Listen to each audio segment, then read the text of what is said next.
हरिहंत सिद्ध सूर्य उपाध्याय साधु सर्व अर्थ के प्रकाशी मांगलिक उपकारी है। तिनको स्वरूप जान रागते वही जो भक्ति काय को नमाई रे स्तुति को उचारी है। धन्य धन्य दिन से काज सब राज भय कर जोड़ बारे बारे वंदना हमारी है। मंगल कल्याण सुख सो हम चाहते हैं।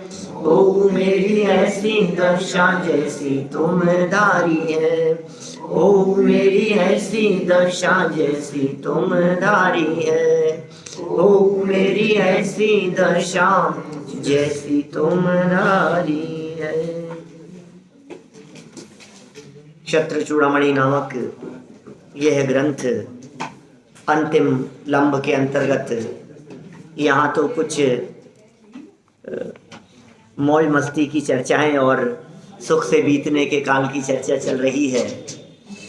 देखो, अनुकूलताओं का समय बहुत जल्दी बीत जाता है और प्रतिकूलताओं का समय काटे नहीं कटता। दुख तकलीफ की घड़ियाँ बहुत लंबी दिखती हैं। ऐसा लगता है जैसे बहुत लंबा काल, दिन भी वर्षों जैसे दिखाई देते हैं। और अनुकूल समय बीत रहा हो तो वर्षों भी ऐसे लगते हैं जैसे कुछ दिनों महीनों में निकल गए हों। इतना जल्दी पूरा हो गया है? हमें ऐसा लगता ही नहीं है। तो यहाँ जीवंदर कुमार के 30 साल निकल गए। किसमें? अनुकूलताओं में। और कैसे निकल गए 30 साल? कितने जल्दी निकल गए कि एक ही श्लोक में 30 साल निकाल दिए। फटाफट वृद्धावस्था की तरफ बढ़ने लगे। और यहाँ बातें कही थी कि स्वर्गों की असंख्यात वर्षों की आयु भी क्षण मात्र में ही ऐसे लगता है जैसे जल्दी ही पूरी हो गई हो। ये सहज ही है जगत के जीवों का स्वरूप। और एक छंद नहीं, ये पंक्तियाँ जो है विरले मनुष्यों वाली, ये बहुत सुंदर पंक्तियाँ थी जो हमारे उदयपुर जाने के पहले हमने यहाँ चलाई थी। बहुत मार्मिक बातें थी। देखो, आप 518 नंबर पेज पर इन 3 लाइनों को दोबारा पढ़ना चाहूँगा। 518 नंबर पेज पर, किन्हीं विरले ही मनुष्यों को धर्म समझने का भाव उत्पन्न होता है। बोलो, आप समाज में देखो, चारों तरफ समझना कोई नहीं चाहता, सब समझाना चाहते हैं। सब समझाना चाहते हैं। आप किसी ऐसे व्यक्ति के पास में बैठ जाओ जिसने किताब की 4 लाइनें भी नहीं पढ़ी हो, वो आपको धर्म समझाने लग जाएगा। अरे मेरे पास बैठो, मैं समझाता हूँ धर्म क्या है। आप ही ने 2 दिन पहले कहा था सबको पंडित। हाँ देखिए, सबको पंडित किन्हें? जो यहाँ सभा में बैठे हैं। क्या उनको नहीं कहा जो बाहर हैं? मैंने जो थोड़ा बहुत पढ़ते सुनते हैं वे सब विद्वान पंडितों जैसे हैं, उन्हें कहा था मैंने। देखिए, बाहर की स्थिति बहुत खराब है। पूरे समाज की स्थिति बड़ी विकृत है। वे धर्म समझते नहीं हैं, धर्म समझना चाहते नहीं हैं। जो कुछ भी करते हैं उन्हें ऐसे लगता है कि यही तो धर्म है, यही तो धर्म है। माने जो भी उनके धर्म के, जो भी उन्होंने अपने माइंड में सेट कर रखा है ना, चाहे वो कबूतरों को ज्वार डालना हो, अब उन ऐसा लग रहा है धर्म कर रहे हैं। रोजाना कुत्ते को रोटी दे रहे हो और गाय को रोटी दे रहे हो, और ऐसे लगता है जैसे धर्म हो रहा है। लेकिन पता है वो कुत्ते और गाय को रोटी क्यों दे रहे हैं? कि किसी ज्योतिषी ने कही थी कि दोगे तो भला होगा, इसलिए दे रहे हैं। माने मानसिकता की बात कह रहा हूं मैं। अब ये कह रहे हैं धर्म है क्या चीज? धर्म पहले समझो, उसके बाद में करो। करने के पहले समझा जाएगा। ये मनुष्य धर्म समझने का भाव जिसके मन में पैदा हो गया, इसका मतलब उसका सद्भाग्य का काल शुरू हो गया।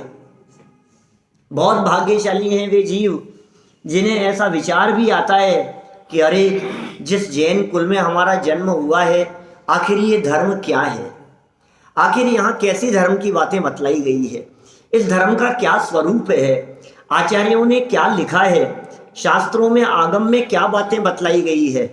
ये धर्म क्या पढ़ने का नाम है, क्या सुनने का नाम है, या तीर्थ वंदनाओं का नाम है? ये धर्म किसका नाम है?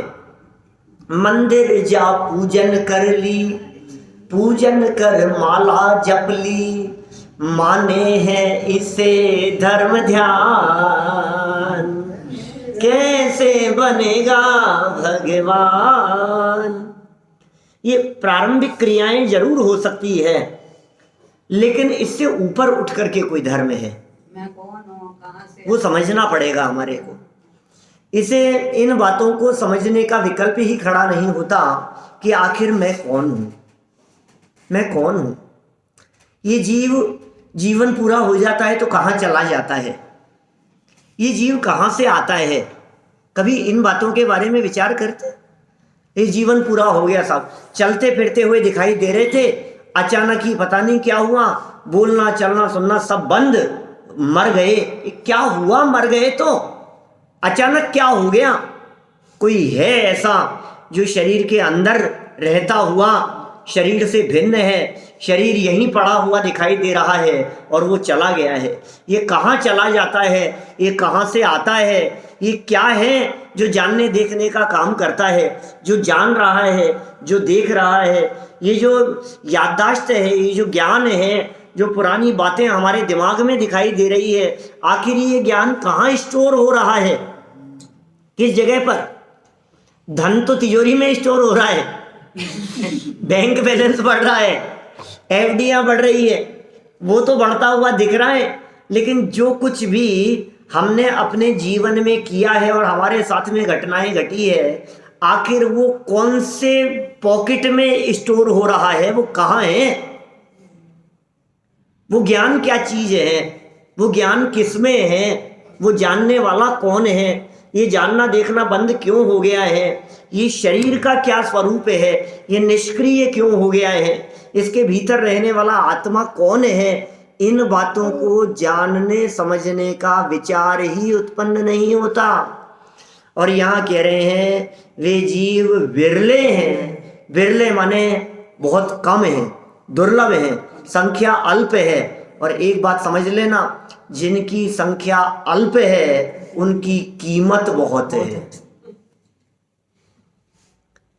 जगत में जो चीज कम होती है उसकी कीमत ज्यादा होती है। देख लो आप, ये जो कुकरी शुकरी के पेट में 8-8 10-10 एक साथ पैदा हो जाते, 10-10 12-12 जन्म ले लेते, बोलो आप। लेकिन ऐसा सुनते हैं हम कि शेरनी के 12 साल में एक बच्चा होता है। बोलो, सर्पनी के हजारों होते हैं, हजारों लाखों की संख्या में एक साथ सर्प के, मालूम है? वो यदि ना मारे, मान लो वो सर्प ही कुंडली बना करके जहाँ जन्म देता है ना, वो सर्प खुद ही निगल जाता है। इतनी भूख लगती है, हाँ, भोजन का साधन नहीं, भोजन का साधन नहीं, और उनको ही निगल जावे, और हजारों को खुद ही सर्प निगल जाता है, खा जाता है। और फिर उनमें से कुछ जो 2-4 जो बच करके इधर उधर निकल जाते हैं ना, भाग जाते हैं, बस समझ लो वो इतने सांप हैं दुनिया में, इतने दिख रहे, ये है हालत। खैर, कुदरत की व्यवस्था इसी तरह की है। ये कह रहे हैं यहाँ पर कोई विरले ही व्यक्ति ऐसे होते हैं जिन्हें धर्म समझने का भाव आता है, नहीं तो सबने धर्म के नाम पर अपनी अपनी परिभाषाएं बना रखी है। गाय को चारा डालना भी, बंदरों को केले खिलाना भी, हॉस्पिटल में जाकर के सेवा करना भी, तीर्थ यात्राओं पर ले जाना भी, खूब पूजन विधान अनुष्ठान कराना भी, और न मालूम क्या क्या। हमने ये मानव धर्म हो सकता है, ध्यान देना, ये मानव सेवा, ये मानव धर्म है, लेकिन ये जैन धर्म नहीं है। आप समझ रहे? माने ये जिस धर्म की आप बात सोच रहे हैं या जिसे जगत के लोग धर्म कह रहे हैं, ये तो मानवता है, होनी चाहिए, होनी चाहिए। ग्रस्त के जीवन में पशुओं के प्रति करुणा का भाव आता है, ठीक है, होगा। और अकेले जैनियों की बपौती नहीं है, हिंदू लोग भी, मुसलमान लोग भी, सब दूसरी जाति संप्रदाय वाले लोग भी, वो भी सब करुणा भाव से बचाते। ऐसे ऐसे भी ऑर्गेनाइजेशन, संस्थाएं, एनजीओ काम कर रहे हैं यहाँ समाज में जो पशुओं की सुरक्षा के लिए हैं, वो जैन नहीं है। अभी देखो आप, दिसंबर चल रहा है, मकर संक्रांति नजदीक है, महीना भर है, खूब पतंगे उड़ेगी और पक्षियों की सुरक्षा के लिए जगह जगह पर कैंप लगे, कबूतरों को बचाने के लिए, चिड़ियाओं को बचाने के लिए, पक्षियों को बचाने के लिए, घायल पक्षियों की सुरक्षा के लिए। वो उसमें धर्म मान रहे हैं, वो जैन नहीं है। जैन भी हो सकते हैं लेकिन ये जैन धर्म नहीं है, मैं ये कहना चाह रहा हूं। तो धर्म समझने का भाव जिसे उत्पन्न हो, ये लाइन दी है यहां, किन्हीं विरले ही मनुष्यों को धर्म समझने का भाव उत्पन्न होता है। अब सुनो, भाव उत्पन्न तो हो गया, आगे बढ़ो। भाव तो आया था समझने का, फिर क्या हुआ? अब कौन समझे बाबा, किसके पास टाइम है, निठल्ले लोगों का काम है। धर्म समझना और समझाना ये तो रिटायर्ड लोगों का काम समझता है, फ्री लोगों का काम समझता है। ये धर्म का काम साहब मन्नालाल जी साहब ऐसा समझता है कि साहब ये तो जो जिनकी उम्र हो गई है ना, अब धर्म तो उनके करने का काम है। अभी मेरी उम्र में कौन धर्म, ये कोई धर्म करने की उम्र है क्या? अभी तो कमाने की उम्र है। हमें ये समझ में नहीं आता है ये धर्म करने की भी कोई उम्र होती है क्या? चावड़ा जी साहब ऐसा लगता है धर्म करने की, अब रिटायर्ड हो गए ना, अब फ्री हो गए, अब धर्म कर लेंगे हम। क्यों, धर्म की कोई उम्र होती है? अच्छा, मृत्यु के लिए कौन सी उम्र है? मौत के लिए कौन सी उम्र है सुबोध जी? आयु प्रमाणी है ना, कभी भी हो सकती है ना। तो भाई जब मौत किसी भी उम्र में आ सकती है तो धर्म किसी भी उम्र में क्यों नहीं किया जा सकता है? युवावस्था में विशेष रूप से किए जाने के संकेत हमारे आचार्यों ने दिए हैं। ये कहते हैं अब उनमें भी किन्हीं विरले ही मनुष्यों को धर्म समझ में आता है। कितना भी समझा लो समझ में नहीं आता है। जैसे कहते हैं ना भाई इसके बस की बात नहीं है समझ, क्योंकि वो ऐसा गाढ़ा मिथ्यात्व चैठा हुआ होता है, ऐसी मान्यता इतनी कठोर दिमाग में बैठी हुई होती है कि उन्हें कोई दूसरी बात सूझती नहीं है, उन्हें सच्चे धर्म की बात समझ में नहीं आती है। ये जिन्हें समझ में आता है वे बहुत दुर्लभ हैं, वे मनुष्य। और गजब की बात, समझ में भी आ जावे, फिर कहते हैं उनमें से भी कुछ विरले ही मनुष्य धर्म को जीवन में उतारने का प्रयत्न करते हैं। बोलो, पहले तो समझ में आने का भाव मुश्किल है, क्या हमें समझना है? समझने का भाव आ जावे तो सच्चा धर्म समझना मुश्किल है, और कदाचित समझते हो तो जीवन में उतारना मुश्किल है। क्या? और जिनके जीवन में उतर गया हो उनकी महानता की तो हम क्या यशोगाथा गाएं, वे कितने महान हैं। धर्म जिनके जीवन में उतर गया हो वे तो अब परमेष्ठियों में शामिल होने वाले हो जाते हैं, वे तो अब संत हो जाते हैं, मुनिराज हो जाते हैं, तपस्वी हो जाते हैं, साधुओं की श्रेणी में आ जाते हैं, उपाध्याय आचार्यों की श्रेणी में आ जाते हैं, और आगे बढ़ करके अरिहंत बन जाते हैं और सिद्ध अवस्था को प्राप्त कर लेते हैं। ये पांचों ही परमेष्ठी वे ही हैं जिनके जीवन में धर्म उतरा है। प्रतिमाधारी वे ही हैं जिनके जीवन में धर्म उतरा है। सम्यक दृष्टि वे ही हैं जिन्होंने धर्म को गहराई से समझा है और वे उत्तर धर्म को अपने जीवन में उतारने का प्रयत्न कर रहे हैं। और बाकी सब की तो हालत ये है, एक कान से सुनते हैं और दूसरे से निकाल देते हैं। दो कान इसीलिए हैं, और वो भी आमने सामने। और साहब इतना तेज बोलते हो आप कि वो बात को घूमने के लिए टाइम ही नहीं मिलता हो तो सामने निकल जाती है, एक कान से जाती है और दूसरे से निकल जाती है। खैर देखिए, जीवनधर कुमार का काल बीतने लगा, वह काल निकल गया। धर्म को उतारने का प्रयत्न किया जाना ये बड़ा दुर्लभ था, यह बात यहाँ कही। बात को कुछ आगे बढ़ाते हैं। धर्म का फल भी समझा तो कि महत्व आवे जीवन में। धर्म का फल तो सुख है साहब, धर्म का फल सुख है, धर्म का फल शांति है, धर्म का फल निराकुलता है। इंद्रिय सुख या अतीन्द्रिय सुख? आज गुरुदेव ने बताया कि दुख भी रोकड़ है और सुख भी रोकड़ है। हाँ। जिस टाइम को संगठन होगा या अनुभव होगा उसी सब तत्काल है, तत्काल नकद है, बिल्कुल इसका उधार का काम नहीं है।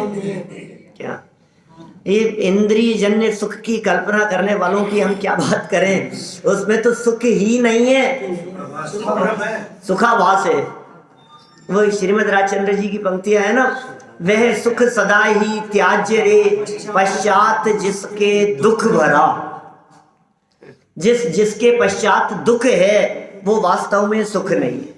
क्या अच्छा, इस इंद्रिय जन्य सुखों के बारे में हम क्या बात कहें आपसे, आपने बात छेड़ दी है, 2 मिनट बात कर लें इसके बारे में।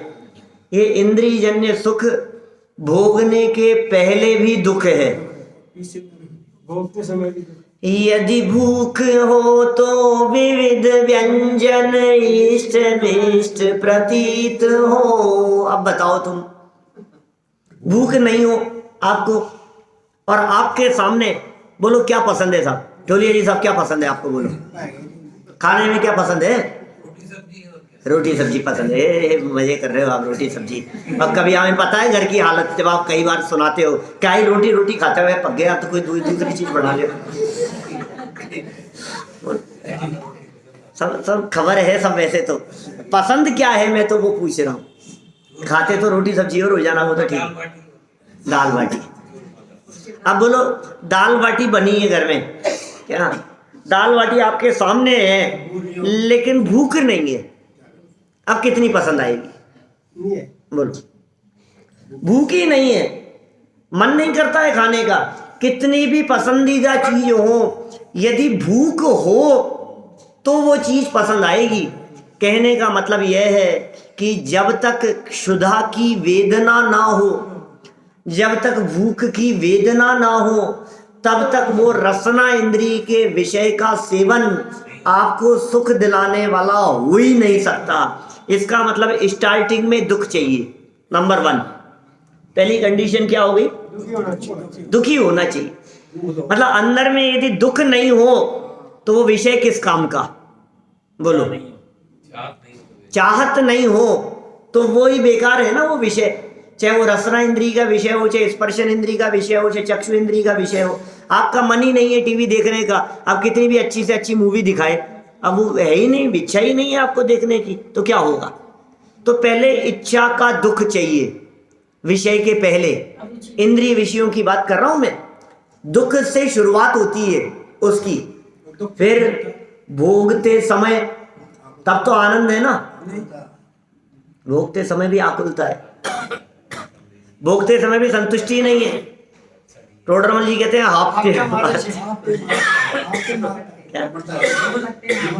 झपट्टे मारता है। हाँ, मतलब ये हालत ऐसी दिखती है, और मिल जाए और मन नहीं भरता और पेट भर जाता है। लड्डू मुंह में है, कचौड़ी की तरफ ध्यान जा रहा है। क्या बोलो, ऐसी हालत है। माने मुंह में कुछ है, हाथ में कुछ है, निगाह किसी और को खाने की तरफ जा रही है, पेट जवाब दे रहा है, मन कह रहा है कि और खा ले, फिर नहीं मिलेगा। क्या ये इंद्रिय विषयों की ऐसी हालत है। और खाने के बाद कौन सा सुख है बताओ? फिर पेट संभालता है। ये सब इंद्रिय जन्य विषयों की ऐसी हालत है। भोगने के बाद मन में ये परिणाम आता है, ज्यादा ही हो गया, कुछ ज्यादा ही हो गया, तकलीफ नहीं हो जाए, फिर हाजमे की गोली खाओ, हाजमोला। मैं ये सब में एक भोजन संबंधी बात कही है मैंने, इसको सब विषयों में लगा लेना। स्पर्शन इंद्रिय के विषयों में लगाओ, घ्राण इंद्रिय, चक्षु इंद्रिय, कर्ण इंद्रिय के विषयों में लगाओ।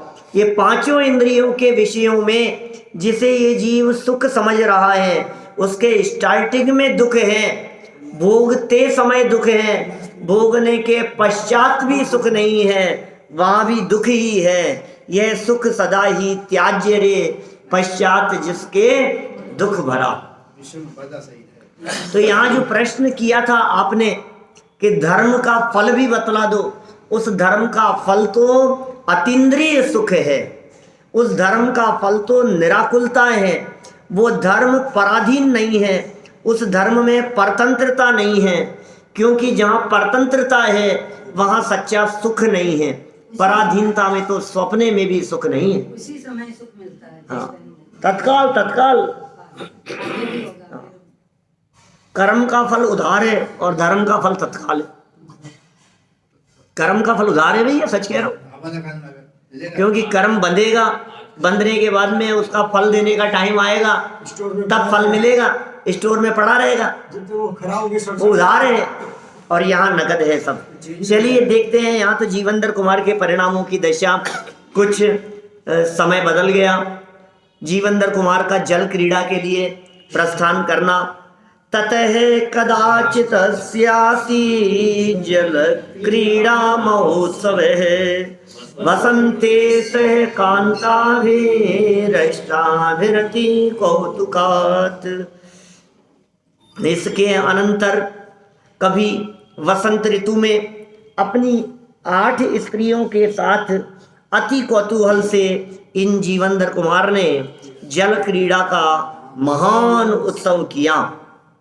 8 दिख रही हैं स्त्रियां, क्या चित्र में 8 दिखाई दे रही हैं। ऐसे लगता है कि ज्ञानी को भी ऐसा तो भाव आते हैं। अब वैरागी नहीं है ना, त्यागी नहीं है ना, गृहस्थ है ना, गृहस्थ है भी। गुणस्थान तो चतुर्थ ही है, चतुर्थ गुणस्थान से बाहर तो ऊपर तो नहीं चढ़ा है अभी।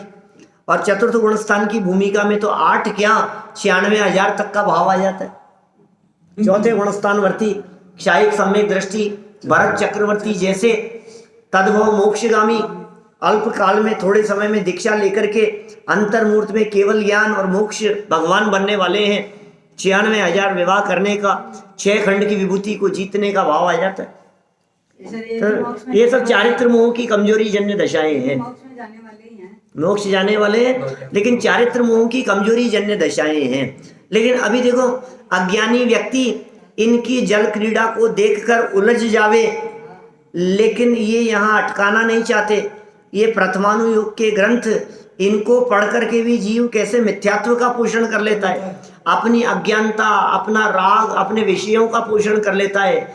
ये नहीं दिखाई देता कि अरे इसके आगे चल और फिर देख इन्होंने क्या किया।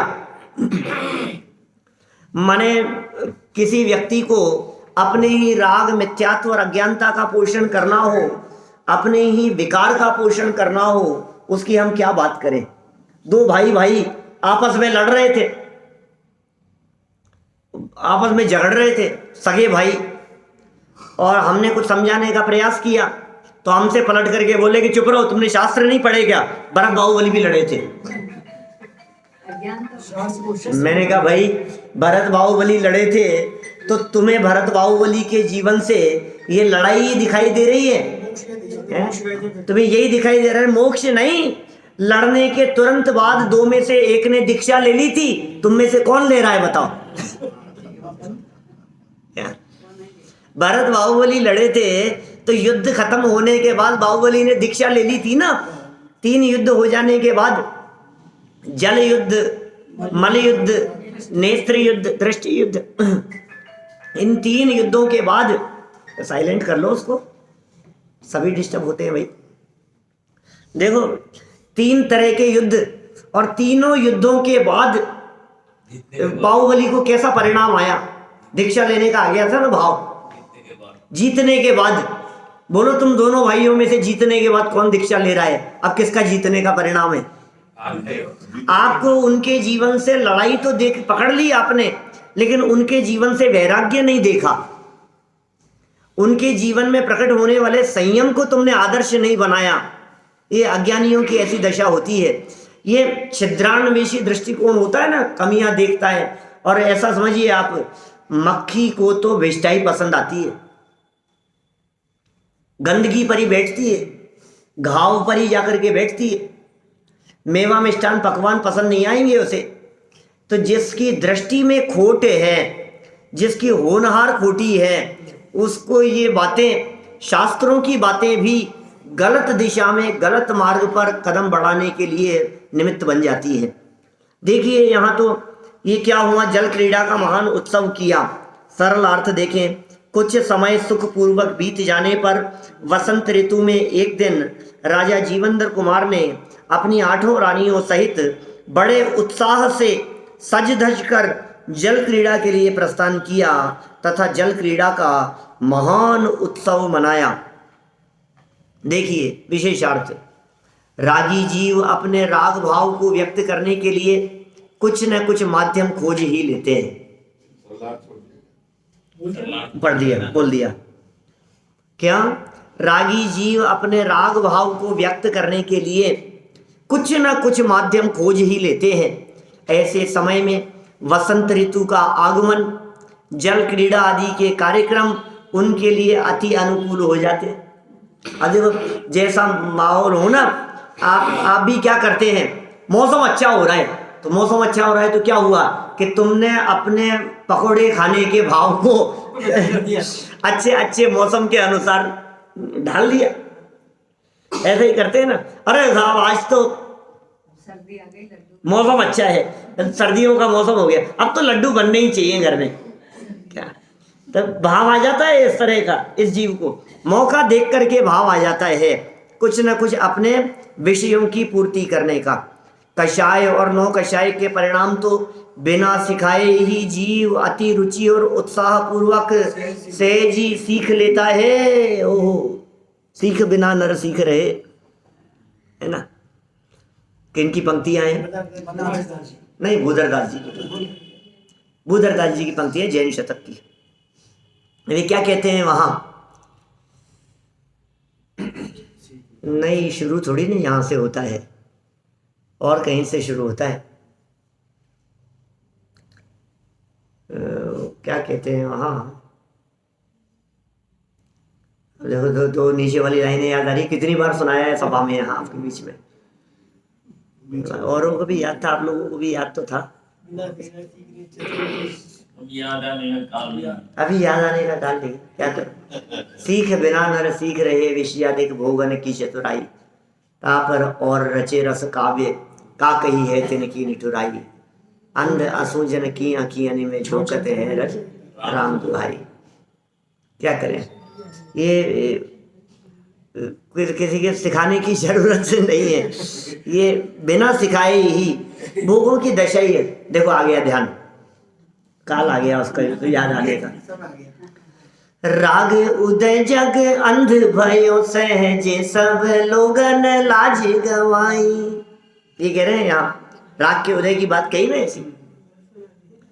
राग उदय जग अंध भयो, राग का उदय काल, अंधे हो रहे हैं ये जीव, राग में, मोह में, विषयों में, वासनाओं में ये अंधे हो रहे हैं।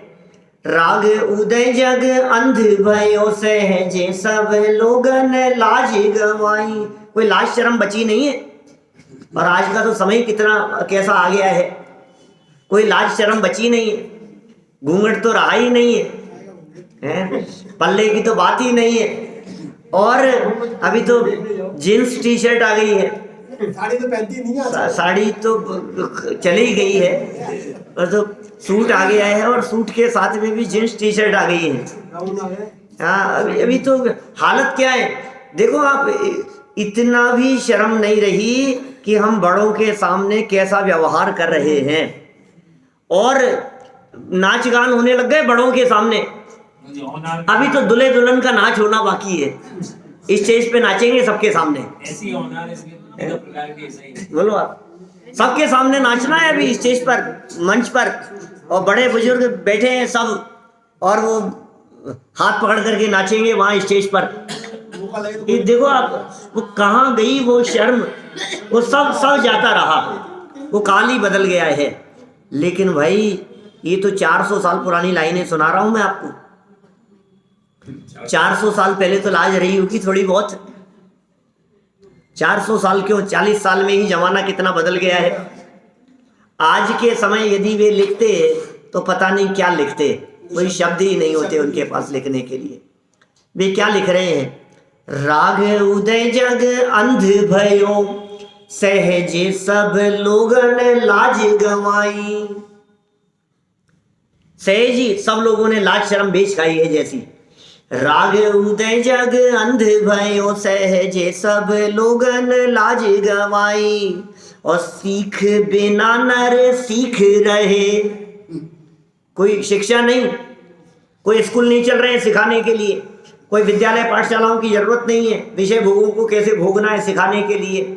सीख बिना नर सीख रहे, विषयादिक भोगन की सुधराई। और विभूधर दास जी क्या कह रहे हैं?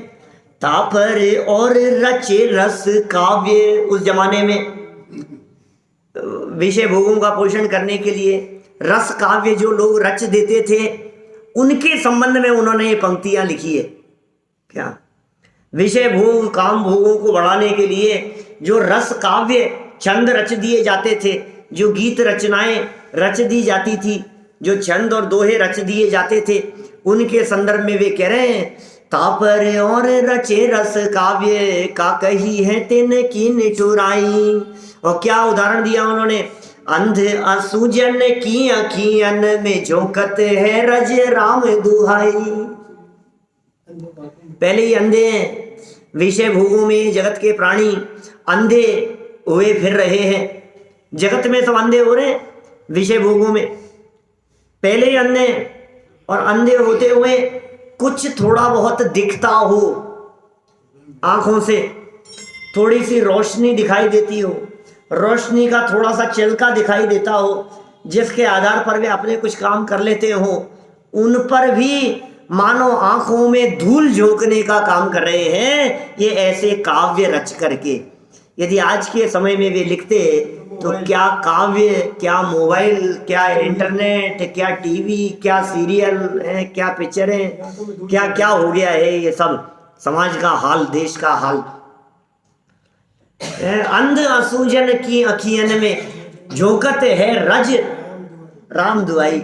हम क्या कहें उनके बारे में, ये क्या हाल, क्या स्थिति बदल गई है।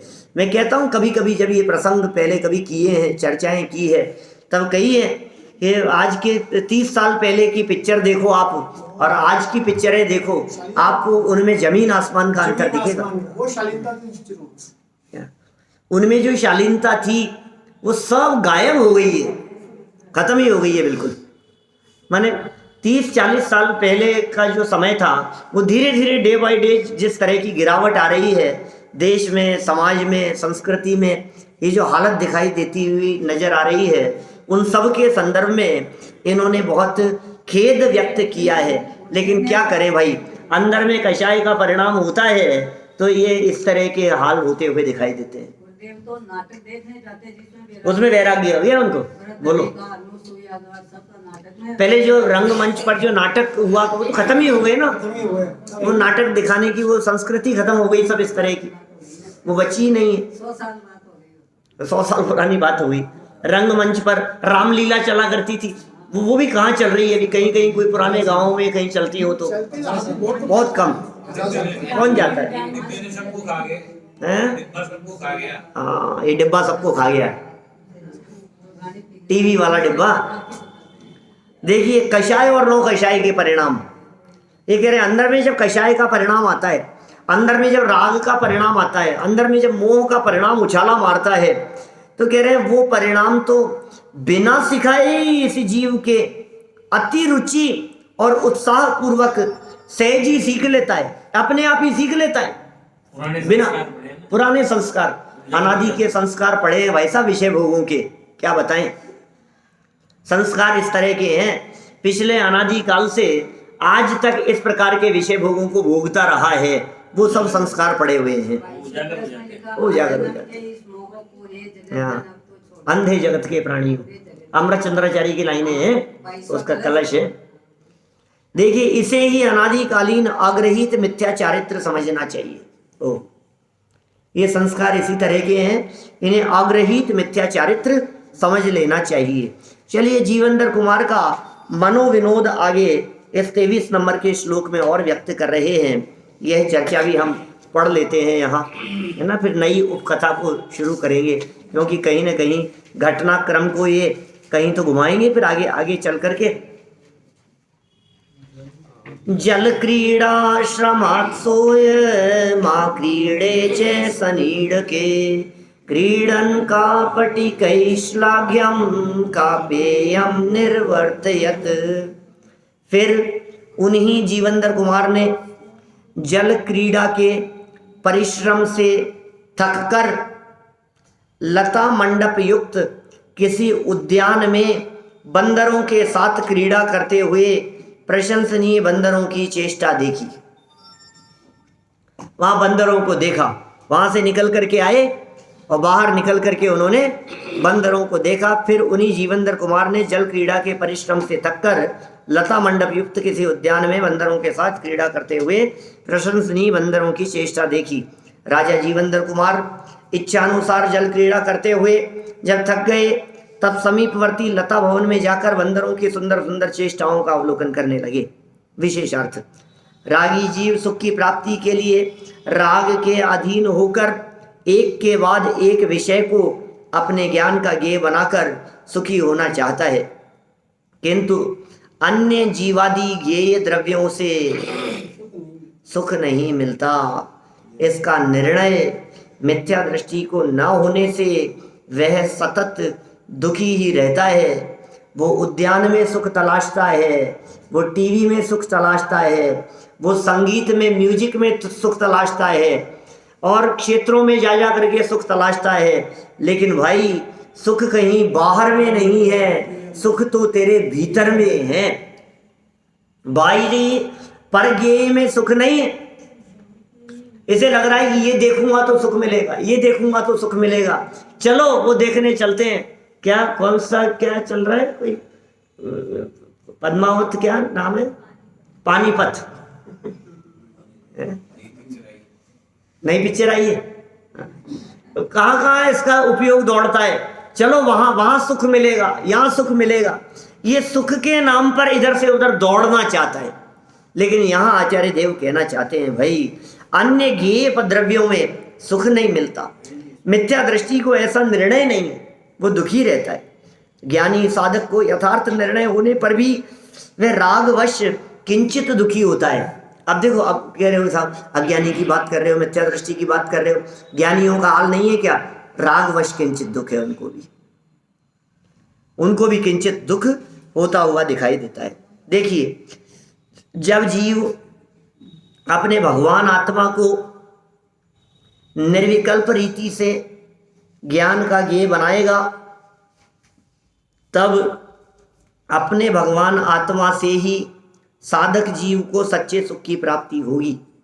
यहाँ जो भगवान आत्मा शब्द का प्रयोग किया है, उससे ऐसा न समझ लेवे कि ये भगवान के आत्मा की बात चल रही है। क्या लोग नहीं समझ में आती है बात? हमारे प्राचार्य जी थे, यहाँ आते थे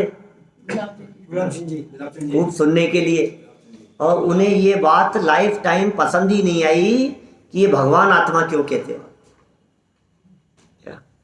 आत्मा कहो ना, भगवान आत्मा क्यों कह रहे हो? भगवान आत्मा क्या होता है? अरे भाई, ये हमारा शब्द नहीं है, ये शब्द तो अमृत चंद्र आचार्य का शब्द है। 1000 साल पहले अमृत चंद्राचार्य देव ने इस आत्मा के लिए भगवान शब्द का प्रयोग किया। तीन बार 72 गाथा 3 बार भी शिखर जी में चलाया था, ये विषय लिया। 3 बार भगवान शब्द का प्रयोग। भगवान आत्मा, भगवान आत्मा, ये आत्मा इस शरीर में विराजमान एक आत्मा है, वो आत्मा भी भगवान है। लेकिन उसकी खबर नहीं होने से ये जीव दर दर की ठोकरें खा रहा है, और जिससे उसकी पहचान हो जाती है, वो बाहर में भी परमात्मा पद की तरफ कदम बढ़ा रहा होता है। ये भगवान कैसे बन गए? ये आदिनाथ भगवान कैसे बन गए? बोलो, ये महावीर भगवान कैसे बन गए? भगवान कैसे हो गए ये तो बतलाओ। वो तो राजकुमार थे, त्रिशला सिद्धार्थ के नंदन थे ना, वे भगवान कैसे हो गए? अश्वसेन के राज दुलारे, वामा देवी के सुत प्राण प्यारे। बोलो, ये पार्श्वनाथ स्वामी ये भगवान कैसे हो गए राजकुमार से? आखिर क्या हुआ? हम जैसे ही प्राणी थे, हम जैसे ही खाते पीते थे, नहाते धोते नहीं होंगे क्या? नहाते धोते भी होंगे। और पेस्ट करते होंगे कि नहीं? सब कुछ है। पेस्ट भी करते होंगे, दातुन करते होंगे कि हाँ हमारे जैसे। लड्डू भी खाते होंगे, खीर मक्खन बड़े भी खाते होंगे, पकवान खाते होंगे, डोसे तो नहीं खाते होंगे। ये भी नहीं खाते, वो तो अमृत क्या? देवों के द्वारा काम होता है। भोजन आ रहा है ना, भोजन तो कर रहे हैं ना। टहलती भी आओ। क्या? वस्त्राभूषण की व्यवस्था हो रही है, खाना पीना तो हो ही रहा है। मेरा तो प्रश्न ये है, आखिर वे भगवान कैसे हो गए? क्या अपने भगवान आत्मा की शरण। माने एक साधारण मनुष्य, एक नगर का राजकुमार, वो भगवान कैसे हो गया? सुनो, उन्होंने कुछ काम ऐसा किया जन साहब, उन्होंने उस आत्मा की शरण ली जिस आत्मा की शरण लेने पर ये जीव परमात्मा बनता है। राज्य पद की शरण नहीं ली, वे राजा नहीं बने। राजपाट को छोड़ा, पिता ने कितना भी संदेश दिया हो, आदेश दिया हो, प्रलोभन दिया हो कि तुझे राजा बना रहा हूं, अभी तो तेरे राजपाट करने के दिन है, लेकिन उन्होंने राजपाट नहीं किया। उन्होंने ये देखा कि सुख इसमें नहीं है, राजपाट में सुख नहीं है, इन विषयों में सुख नहीं है, इस संपदा में, इस वैभव में सुख नहीं है। सुख इससे भिन्न कहीं और है, और जहां सुख है वो कहीं बाहर में नहीं है, वो सुख अंदर में है। इसलिए बाहर से दृष्टि हटाओ और अंदर में आ जाओ। जब वे अंदर में आते हैं तो अंदर में आने पर ये राजमहल का दरवाजा और ये महल और ये राजसी ठाट बाट नहीं सुहाते, फिर वन का रास्ता सूझता है, जहां अपने स्वरूप का चिंतन कर सकें, जहां अपने में समाहित हो सके, जहां अपने में डूब सके, ये रास्ता चुनते हैं वे ज्ञानी धर्मात्मा पुरुष। अपने आत्मा की शरण, अपने आत्मा की लीनता, फिर वस्त्र उतर गए, फिर आभूषण उतर गए, फिर केश लोच हो गया, फिर दीक्षा ले ली जाकर के कि यार क्या बात कर रहे हो, ऐसा क्या मिल गया उनको जिस वजह से उन्होंने राजपाट को छोड़ दिया? राजपाट में सुख नहीं था तो क्या जंगल में सुख था क्या? दोनों जगह सुख नहीं था। यदि जंगल में सुख हो तो जंगल में रहने वाले पशु पक्षी कितने सुखी होंगे? जंगल में रहने वाले चोर डाकू लुटेरे कितने सुखी होंगे? नहीं, न जंगल में सुख है न राजपाट में सुख है। सुनो, राजपाट में रहते हुए जहां सुख है उस सुख स्वभाव में प्रचुरता नहीं हो सकती, इसलिए राजपाट को छोड़ा, बाहर का रास्ता अपनाया, दीक्षा का रास्ता अपनाया, सब कुछ त्याग दिया और त्याग कर अपने में चले गए। क्या?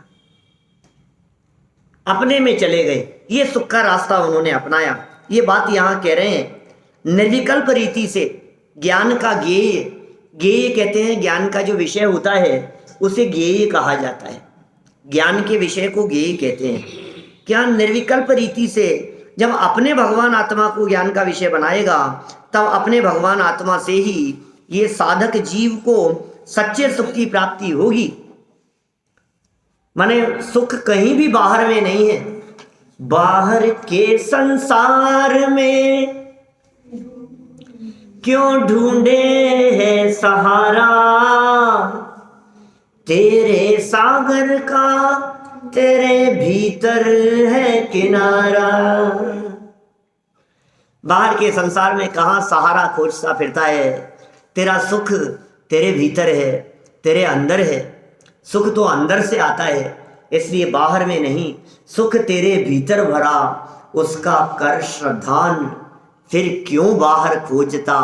स्वयं सुख की खान, स्वयं सुख की खान। देखिए, साधक जीव इस क्रम से अर्थात निज शुद्धात्मा को ध्यान का ध्येय बनाता हुआ अनंत सुखी हो जाता है।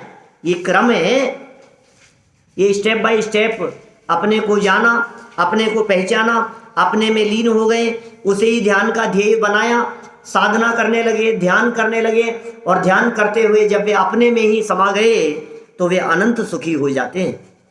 फिर अन्य अन्य ज्ञेय जानने की आकुलता मिट जाती है। लो, आकुलता रहती है, इसको जान लो, इसको जान लो, जानते रहो, जानते रहो। ये दूसरे दूसरे पदार्थों को जानने की जो आकुलता है, ये आकुलता मिट जाती है। कहते हैं जानने का जो लोभ है ना, ये लोभ भी कम खतरनाक नहीं है। क्यों जैन साहब, ये जो जानने का लोभ है, नई नई बातें बताओ साहब, क्या ये जो जानने का लोभ है, अरे 2 बातें नई सीखने को मिली, ये बातें हमारे को और सीख लो और जान लो। सुबह उठते ही पहले न्यूज़पेपर क्यों देखता है? और जान कुछ और जानने को मिले। क्या चल रहा है? न्यूज़ चैनल क्यों हुआता रहता है? कुछ नया क्या हुआ देखो तो सही, वहाँ क्या हुआ, वहाँ की क्या खबर है, उस प्रांत की क्या है, वहाँ की क्या है, खेलों में क्या हो रहा है, राजनीति में क्या हो रहा है, पार्टी का क्या हो रहा है, जानना चाहता है, जानना। इसको ऐसा लग रहा है नया जानूं मैं, इसको लग रहा है जान करके सुखी हो जाऊं। ये पर पदार्थों को जान करके सुखी होना चाहता है, ये जानने का लोभ है। जैसा कहते हैं ना हम कई बार, एक पर्दा लगा दो इधर और पर्दे के ऊपर लिख दो, कृपया इसके पीछे कोई न देखे।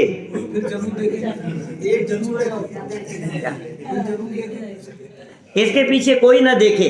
कल्याण का पर्दा नहीं खुलता तो सब ऐसे बोलो। अब खुले। अब कोई नहीं देखे, कोई नहीं देखे, क्या क्या है, क्या है, क्या है इसके पीछे? एक बाकी नहीं छोड़ेगा।